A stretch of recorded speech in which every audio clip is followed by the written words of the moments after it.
चलिए अब इस वक्त की बड़ी खबर आपको बताते हैं, जहां डॉक्टरों के 12 घंटे के कार्य बहिष्कार का रिम्स में असर देखा जा रहा है। इमरजेंसी छोड़कर बाकी सभी सेवाएं ठप है। ओपीडी नहीं चलने से मरीजों को काफी परेशानी का सामना करना पड़ रहा है। रिम्स में स्वास्थ्य व्यवस्था का जायजा लिया संवाददाता उपेंद्र कुमार ने। होम्योपैथी के खिलाफ राज्य भर के डॉक्टरों के साथ रिम्स के डॉक्टर भी हड़ताल पे हैं। अपने कैमरा पर्सन से कहेंगे कि किस तरह से मरीजों को यहाँ परेशानी हो रही है। जो मरीज यहाँ पर आ रहे हैं उनको परेशानी का सामना करना पड़ रहा है। इलाज यहाँ पे डॉक्टर नहीं कर रहे हैं, सभी ओपीडी का बहिष्कार कर रखा है। साथ साथ यहाँ पे अल्ट्रासाउंड भी नहीं हो पा रहे हैं। एक्सरे पूरी तरह से ठप कर दिया गया है। रिम्स के बाहर का ये दृश्य है, आपको दिखलाना चाहेंगे कि किस तरह से जो मरीज है वो परेशान है, इसलिए कि धरती के जो भगवान है वो हड़ताल पे चले गए हैं। कहा जा रहा है कि जिस तरह से आयुर्वेदिक डॉक्टरों को 6 महीना के प्रशिक्षण के बाद सर्जरी का जो इजाजत मिलेगी, उससे जो गरीब परेशान मरीज हैं वो और परेशान होंगे, क्योंकि 6 महीना के बाद कोई सर्जरी नहीं कर सकते हैं। लेकिन फिलहाल तो ये मरीज परेशान हो रहे हैं जो अभी इलाज के लिए राज्य के अलग अलग जिले से रिम्स पहुंचे थे। हम बात करते हैं कुछ मरीजों से। अच्छा ये बताइए, डॉक्टर मिले? नहीं मिले। क्या बोला सर? हड़ताल पे हैं। क्या इनको होता है? इनको कमर में दर्द रहता है। इसी तरह से कई मरीज हैं। अपने कैमरा पर्सन से कहेंगे कि दिखलाएं जो सबसे बड़े राज्य के सबसे बड़े अस्पताल है वहां की ये जो स्थिति है आपको दिखलाना चाहेंगे। एक दादी देखिए वहां पे बैठी हुई है, मरीज हैं, इलाज के लिए आई हैं, लेकिन इनको डॉक्टर ने इलाज करने से यह कहकर इनकार कर दिया है कि इनका जो केस है वो इमरजेंसी का केस नहीं है। सबसे बड़े अस्पताल रिम्स में कहा गया कि इमरजेंसी सेवा चालू रहेगी, लेकिन अभी जो हमें जानकारी मिल रही है उसके अनुसार यहाँ पर न तो एमआरआई हो रहा है, न एक्सरे हो रहा है और न ही यहाँ पे कोई सर्जरी की जा रही है। यह बताया जा रहा है कि सारे के सारे डॉक्टर हड़ताल पे हैं। कैमरामैन अमित के साथ उपेंद्र, न्यूज़ 18 रांची। चलिए बढ़ते आगे, रुख करते अगली खबर का, जहां झांसा ने आज के बंदी को व्यापक और सफल बताया। वहीं रांची के सिविल सर्जन ने इमरजेंसी सेवा बहाल रहने का दावा किया।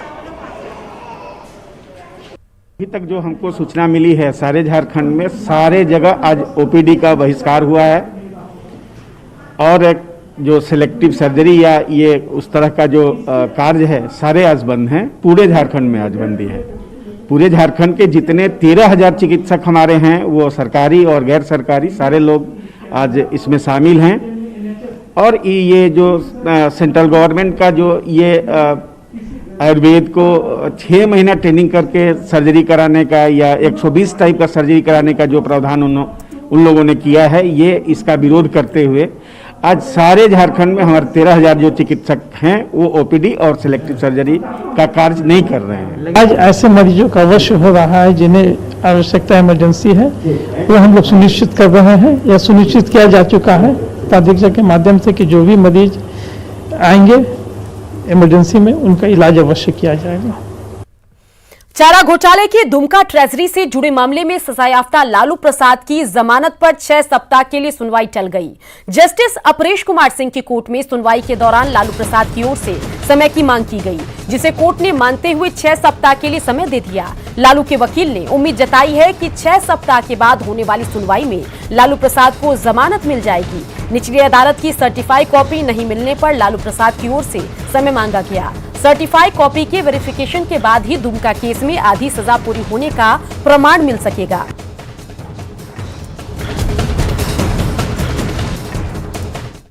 ज्वाइंट प्रेयर हुआ समय के लिए, ज्वाइंट प्रेयर किया गया।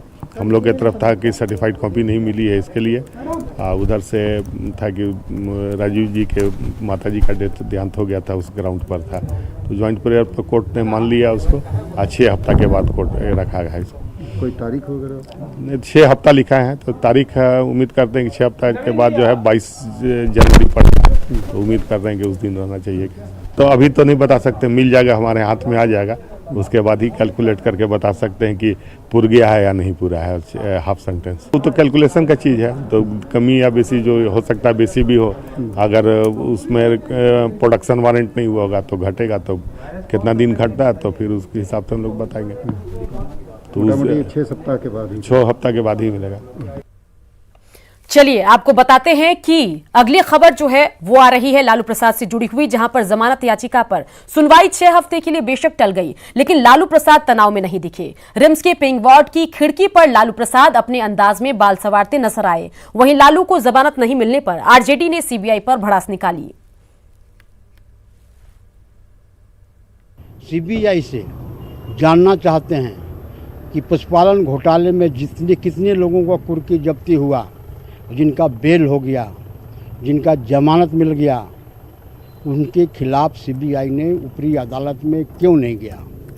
इससे साफ जाहिर हो रहा है कि आदरणीय लालू प्रसाद यादव को सामाजिक न्याय के प्रजोधा को परेशान करने की साजिश रचा जा रहा है।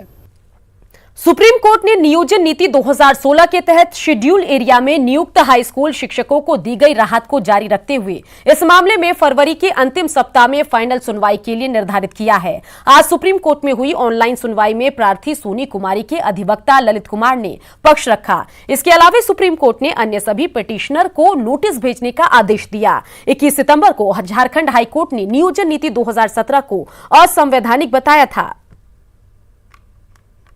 आज सुनवाई चल रही थी, उसमें फाइनल हियरिंग के लिए लास्ट वीक ऑफ फरवरी रखा गया है मैटर को, और जो इंटरिम ऑर्डर जो पिछले डेट में हुआ था उसको कंटिन्यू किया गया है। पारिवारिक मामलों को आपसी सहमति और अदालती झंझटों से बाहर निपटाने के मकसद से सिविल कोर्ट के मध्यस्थता केंद्र में पिछले 5 दिनों से स्पेशल ड्राइव चलाया जा रहा है। इन 5 दिनों में कुल 200 मामले चिन्हित किए गए, जिसमें ऑनलाइन माध्यम से 70 से ज्यादा विवादों का निपटारा आपसी सहमति से कराया गया। इसमें लंबे समय से चल रहे कई पारिवारिक मामले, लिव इन रिलेशनशिप और कोर्ट में डाइवोर्स फाइल कर चुके दंपति की मध्यस्थता केंद्र में एक साथ रजामंदी से रहने को तैयार हो गए। रांची से एक ऐसा ही मामला ऑनलाइन माध्यम से सुलझाया गया, जिसमें पति पत्नी के आपसी झगड़े से दंपति की बेटी की जिंदगी बर्बाद होने के कगार पर थी, लेकिन मध्यस्थता विशेषज्ञों ने परिवार को टूटने से बचा लिया। सबसे खास बात यह रही कि स्पेशल ड्राइव के दौरान अमेरिका और नेपाल जैसे विदेशों से भी कई पक्षकार ऑनलाइन जुड़े। हालांकि इस दौरान मध्यस्थता विशेषज्ञों को टूटते परिवारों को एकजुट करने के लिए खासी मशक्कत करनी पड़ी। पिछले 5 दिनों में लगभग हम लोगों ने 70 मामलों का निष्पादन किया है। हम लोगों ने 200 मामले को चिन्हित किया था। फैमिली कोर्ट से 200 मामलों को दिया गया था, जिसको कि 10 मीडिएटर्स के बीच में हम लोगों ने डिस्ट्रीब्यूट किया था। और हमारे लिए यह बहुत ही जो हमारा डाटा है उत्साहवर्धक है कि 70 मामलों में हम लोगों ने 2 परिवार को जोड़ने का काम किया। बढ़ते आगे बता दें कि खबर रांची से आ रही है, जहां जेली मार्केट थाना इलाके के पोस्ट ऑफिस में 32 लाख के घोटाले का मामला सामने आया। खबर के मुताबिक पोस्टल डिपार्टमेंट की तरफ से जेली मार्केट थाने में एक एफआईआर दर्ज कराया गया, जिसमें 4 लोगों को नामजद आरोपी बनाया गया, जिसमें 2 पूर्व पोस्टमास्टर, एजेंट और उसके एक रिप्रेजेंटेटिव शामिल हैं। थाने में दर्ज एफआईआर के अनुसार पोस्ट ऑफिस के 74 खाता धारकों के आरडी अकाउंट पर फर्जी तरीके से लोन निकाला गया। पूरे फर्जीवाड़े का खुलासा तब हुआ जब खाता धारकों को लोन चुकाने के लिए नोटिस भेजा गया।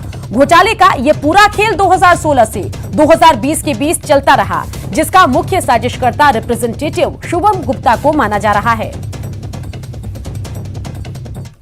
और इस वक्त की अगली बड़ी खबर आ रही है। दुमका गैंगरेप मामले का आरोपी गिरफ्तार किया गया है। आरोपी मंगल मोहली को पुलिस ने गिरफ्तार किया। आदिवासी महिला के साथ गैंगरेप हुआ था। 17 लोगों पर गैंगरेप का आरोप लगा था और इस पूरे मामले को लेकर बीजेपी भी लगातार हमलावर थी। उसके बाद पुलिस ने इस मामले में आरोपी को गिरफ्तार कर लिया है। आरोपी मंगल मोहली है, जिसकी गिरफ्तारी हुई है। और बता दें कि आदिवासी महिला के साथ गैंगरेप का इस पर आरोप लगा है।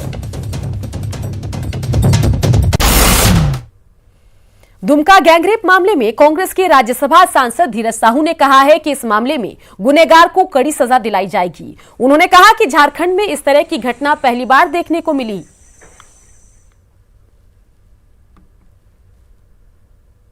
सरकार की बात नहीं है।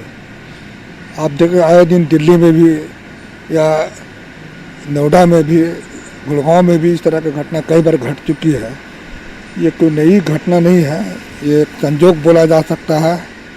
और जहाँ तक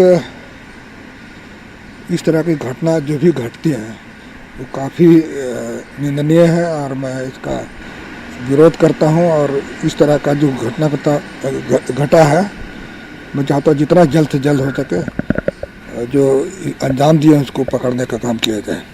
रांची के अनगढ़ा में पुलिस वैन के दुर्घटनाग्रस्त होने से हवलदार रमाकांत की मौत हो गई।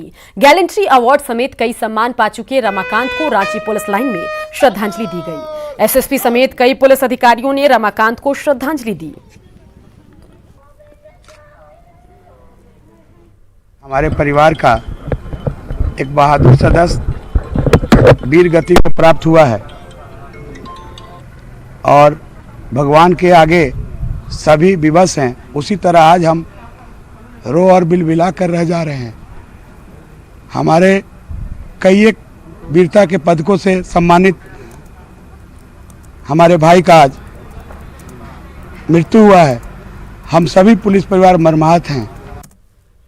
दुमका जसीडीह रूट पर यात्री ट्रेन का परिचालन शुरू हो गया है। कोरोना संकट के दौर में 20 मार्च से ही इस रूट पर पैसेंजर ट्रेन का परिचालन बंद था। ट्रेन का परिचालन शुरू होने से यात्रियों ने राहत की सांस ली। ट्रेन चालू होने से एक तरफ लोग जहां कम किराए में देवघर और जसीडीह पहुंच जाएंगे, वहीं सड़क मार्ग की जाम से भी मुक्ति मिलेगी। जसीडीह दुमका मार्ग पर पैसेंजर ट्रेन की आवाजाही शुरू हो गई है। कोरोना संकट के दौर में मार्च महीने से ही इस रूट पर ट्रेनों का परिचालन बाधित था। धीरे धीरे जब हालात सामान्य हुई तो एक ट्रेन चलाया गया था, स्पेशल ट्रेन, लेकिन आज से जो है सो यात्री ट्रेन के रूप में जसीडीह दुमका की शुरुआत हो चुकी है और लोगों का सफ़र आसान होते जा रहा है।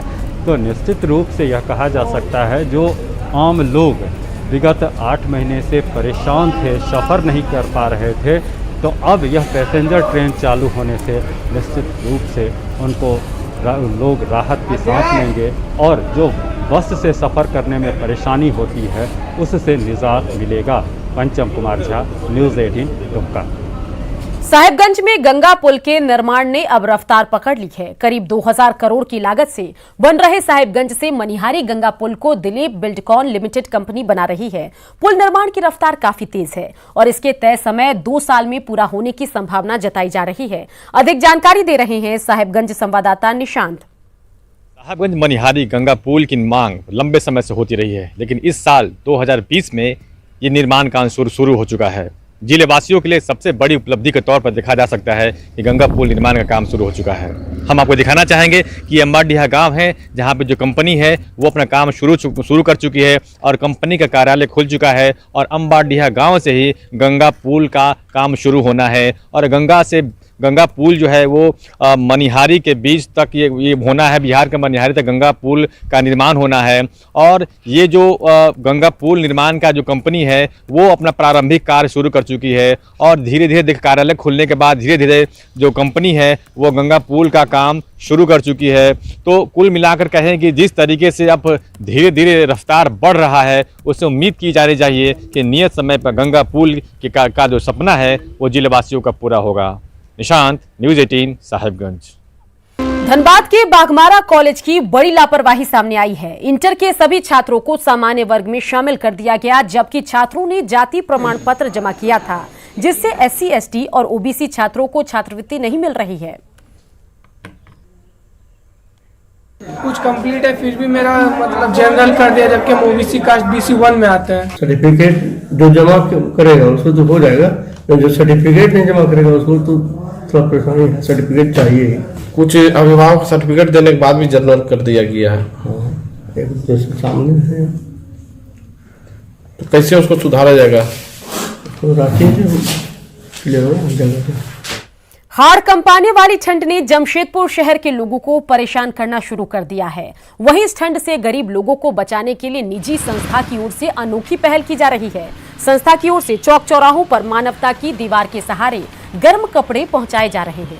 Tatanagar station, Mango bus stand समेत शहर के कई जगहों पर मानवता की दीवार बनाई गई है। इसका जायजा लिया जमशेदपुर संवाददाता आशीष कुमार तिवारी ने। दिखाना चाहूँगा, जो गरीब तबके के लोग होते हैं उन्हें इस ठंड में काफ़ी परेशानी होती है और जो काफ़ी गरीब रहते हैं, चौक चौराहों पर रहते हैं, भिक्षा मांगकर अपनी ज़िंदगी कैसे भी गुजारते हैं, उन लोगों को ठंड से उनकी लगातार मौत हो रही है। और हम जमशेदपुर शहर में जो एक युवा है उनके द्वारा एक संस्था चलाया जाता है, जो आप देख सकते हैं कि मानवता की दीवार बनाई जाती है और शहर में तमाम जगहों पर इस तरह के दीवार बनाए गए हैं। आप देख सकते हैं कि पुराने कपड़े जो होते हैं वो यहाँ पहुँचा दिए जाते हैं लोगों के द्वारा, उनकी टीम के द्वारा, जिससे गरीब जो लोग हैं वो इस कपड़ों को पहनकर ठंड से कैसे भी बचाव कर सके। हम उनके युवा जो निजी संस्था के युवा है उनसे बात करेंगे। हमने मानवता की दीवार जमशेदपुर में कई जगह, बिष्टुपुर, बरवा माइंस, कदमा, आज बाराद्वारी, यहाँ कई जगह हमने इसका दीवार का निर्माण किया है और इससे लोगों को बहुत फ़ायदा हो रहा है। असल में कई हमने नंबर भी इस दीवार के माध्यम से जारी किया है ताकि जिसके घरों में अगर अधिक से ज़्यादा कपड़ा हो जो इस दीवार में नहीं टांग पाते हैं वो हमसे संपर्क करें, हम उनसे उस गर्म कपड़ा लेकर ज़रूरतमंदों तक पहुँचाएँगे और ठंड से बचाने का काम करेंगे। हमारे पास कॉल भी आते हैं, हम लोग कॉल करके बताते हैं कि हमारे पास कपड़ा है और आके संस्था के लड़के लोग आके कपड़े को लेके भी जाते हैं, जिससे बहुत खुशी मिलती है कि कपड़ा इधर उधर नहीं, ज़रूरतमंद के पास पहुंच गया है। हम भी इस अभियान की सराहना करते हैं और लोगों से अपील करते हैं कि इस अभियान में जुड़कर ज़्यादा से ज़्यादा गरीब लोगों तक गर्म कपड़े पहुँचाएं, जिससे ठंड में किसी गरीब की मौत ना हो सके। न्यूज़ 18 के लिए जमशेदपुर से आशीष कुमार तिवारी। पलामू में प्रखंड पदाधिकारी और पंचायत प्रतिनिधियों की मिलीभगत से किसानों तक बीज नहीं पहुंच पा रही। हर साल सरकार जिले में बीज उपलब्ध कराती है, लेकिन जैसे ही किसानों के लिए बीज प्रखंड में पहुंचता है, बिचौलिए उसको गायब कर देते हैं। किसानों का कहना है कि वे हर साल बाजार से बीज खरीदकर बुआई करते हैं, जबकि कृषि पदाधिकारी का कहना है कि वे किसानों को पत्र भेजकर खुद सूचित करते हैं। लेकिन अगर ऐसा हो रहा है तो वे मामले की जाँच कराएंगे। अभी तक ब्लॉक से कुछ नहीं मिला बीज। हम अपने बाजार से खरीद के तो खेती करते हैं, और जबकि इस समय गेहूं, चना, मसूर, जौ की सीजन था बुआई का, लेकिन एक भी कुछ प्राप्त नहीं हुआ ब्लॉक में। सरकार से तो मिला हुआ है, लेकिन हम लोग के पास कोई जानकारी नहीं देते हैं और हम लोग ऐसे बाजारों से खरीद के अपना खेती करते हैं। तो अभी क्या क्या मिलना चाहिए? अभी राई मिलना चाहिए, गेहूँ मिलना चाहिए, जौ मिलना चाहिए,